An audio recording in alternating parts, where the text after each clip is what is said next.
কোনো রকম ডিম ছাড়া, ওভেন ছাড়া এত সুন্দর বাপুজি কেক। দেখুন, ভেতরটা আপনারা দেখলে বুঝতে পারবেন আর কতটা সফট নরম হয়েছে। আপনাদেরকে কেটে দেখাই। এই যে দেখুন।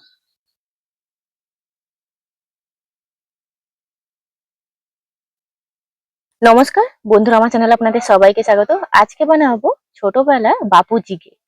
তো খুব সহজ পদ্ধতিতে সেই বাপুজি কেকটা বানাচ্ছি। চলুন দেখে নেওয়া যাক কিভাবে বানাচ্ছি। এখানে একটা আমি কাপের মাপ করে ময়দা নিয়ে নেব 2 কাপ।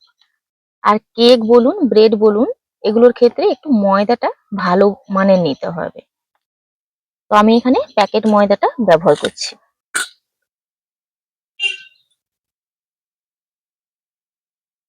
ওই কাপেরই হাফ কাপ নিয়েছি এখানে গুঁড়ো দুধ। হাফ কাপের একটু বেশি আছে, একটু কম বেশি করা যায়।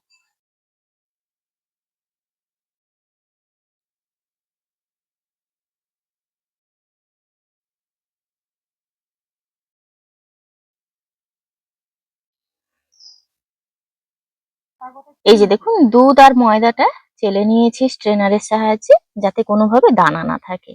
এটা এক সাইড করে রেখে দেবো। একটা থালা নিয়েছি।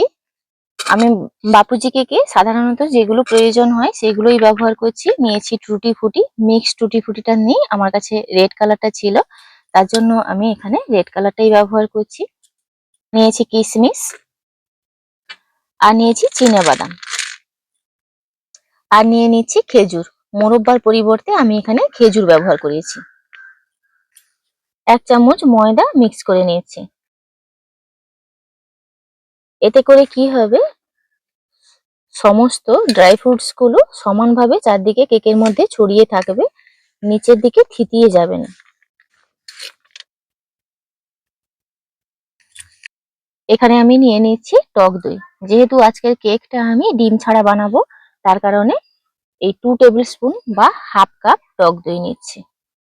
দইয়ের উপরে 1 কাপ নিয়েছি আমি এখানে গুঁড়ো করে রাখা চিনি।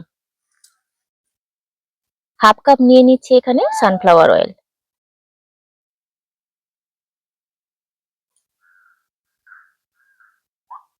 দিয়ে দিচ্ছি আমি খুব সামান্য পরিমাণে লবণ।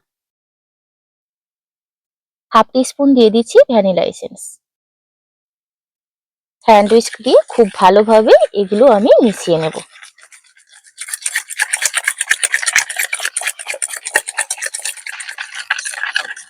হুইস্কটা দিয়ে খুব ভালোভাবে কিন্তু ফেটিয়ে নেওয়ার পর দেখবেন একদম ক্রিমের মতন হয়ে গেছে। এখানে আমি 1 টিস্পুন নিয়েছি বেকিং পাউডার, আর 1/4 টিস্পুন নিয়েছি এখানে বেকিং সোডা। এই দুধ আর ময়দার মধ্যে চেলে নিচ্ছি, যাতে কোনোভাবে দানা থাকে না। এই যে দেখুন, অনেক সময় এই বেকিং সোডা বা বেকিং পাউডারের মধ্যে এরকম গুটলি থাকে। খুব ভালোভাবে দুধ আর ময়দাটার সঙ্গে মিশিয়ে নিচ্ছি। এবার এই শুকনো উপকরণের মধ্যে তেল, চিনি, দইয়ের যে মিশ্রণটা তৈরি করে রেখেছি দিয়ে দেব। অল্প অল্প দেব আর মেশাতে থাকবো।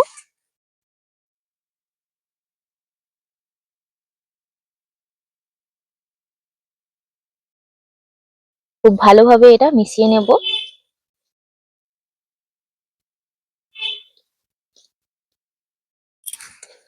এই যে দেখুন, এই পর্যায়ে দেখবেন এরকম শক্ত ব্যাটার একটা তৈরি হয়েছে। এবার আমি এতে জাল করে রাখা গরুর দুধ অল্প অল্প দেব আর মেশাতে থাকবো।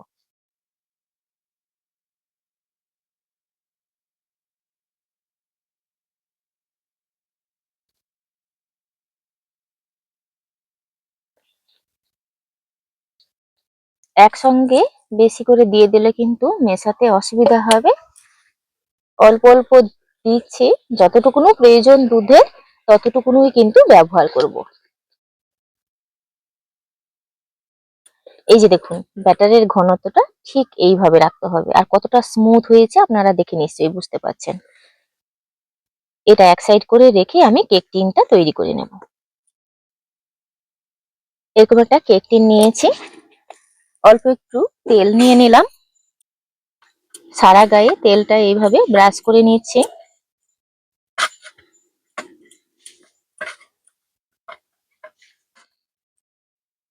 এবার ময়দাটা ছড়িয়ে দিচ্ছি। আচ্ছা, এর পরিবর্তে আপনারা কিন্তু বাটার পেপারটাও দিতে পারেন। এই যে দেখুন, এইভাবে ময়দার কোটিংটা করে নিয়েছি। কেকে যে ব্যাটারটা তৈরি করে রেখেছিলাম, এর মধ্যে আমি এই যে ড্রাই ফ্রুটস গুলো ময়দা মাখিয়ে রেখেছি নিয়ে নেব।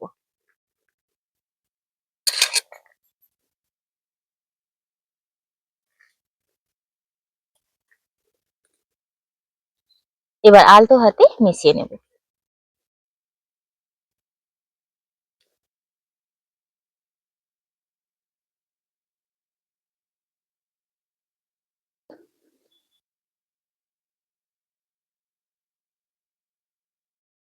এবার আমি কেক টিনের মধ্যে নিয়ে নিচ্ছি।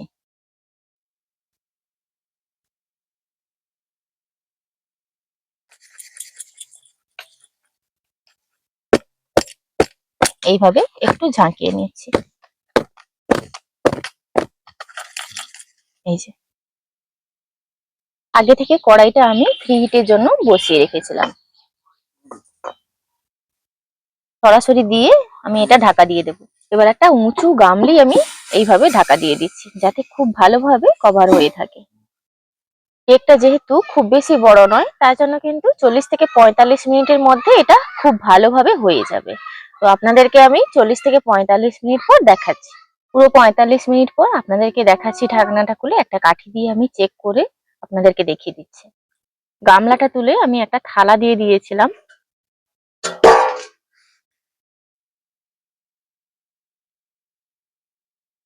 এই যে দেখুন, কাঠির গায়ে কোনোভাবে লেগে যাচ্ছে না, তার মানে কিন্তু পুরোপুরি কেকটা হয়ে গেছে। এই যে, এবার এটা নিচে নামিয়ে একটু ঠান্ডা করে নেব। মোল্ড থেকে বাইরে বের করে নেব। এই গরম গরম অবস্থায় দিলে তাড়াতাড়ি ঠান্ডা হয়ে যাবে কেকটা।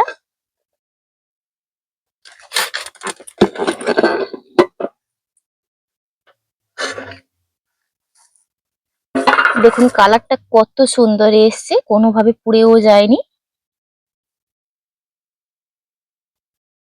নিচে গুঁড়ো ময়দা আর তেলটা দেওয়ার কারণে আপনারা দেখতেই পাচ্ছেন কত সুন্দর একটা কালার এসছে। আর এই গুঁড়ো ময়দার তেলটা যে একটু একটু লেগে আছে, এই ছুরির সাহায্যে গুঁড়ো ময়দা আর তেলটা তুলে নিচ্ছি। এই যে, এইভাবে আমি একটু দাগ কেটে নিচ্ছি, দিয়ে এবার কেকটা আমি কেটে নেব।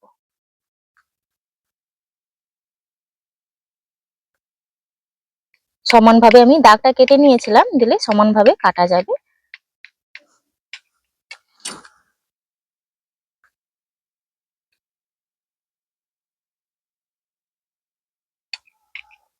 কেকটা আমি এইভাবে চৌকো চৌকো করে কেটে নিয়েছি।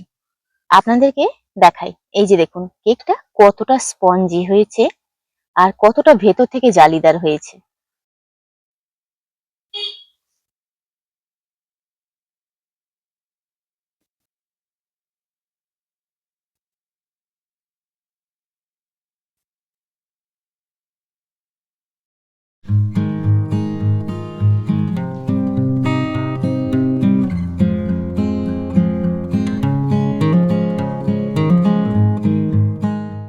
কোনো রকম ডিম ছাড়া, ওভেন ছাড়া এত সুন্দর বাপুজি কেক।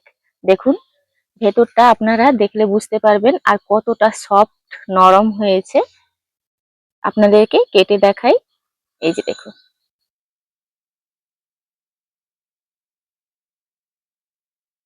বাজারের কেনা বাপুজি কেক আর ঘরে বানানো বাপুজি কেক সম্পূর্ণ আলাদা টেস্ট। মানে এতে আমরা খাঁটি জিনিস দিয়ে বানাচ্ছি, এত দুধ এত কিছু ব্যবহার করে না ওরা। ওরা সাধারণভাবেই বানিয়ে থাকে। দেখতে হয়তো একই রকম হলেও স্বাদের ক্ষেত্রে কিন্তু ঘরেরটা অনেক বেশি ভালো। তো ভিডিওটি ভালো লাগলে লাইক শেয়ার কমেন্ট করবেন। আপনারা সবাই ভালো থাকবেন, সুস্থ থাকবেন, সাবধানে থাকবেন। দেখা হচ্ছে নতুন পর্বে।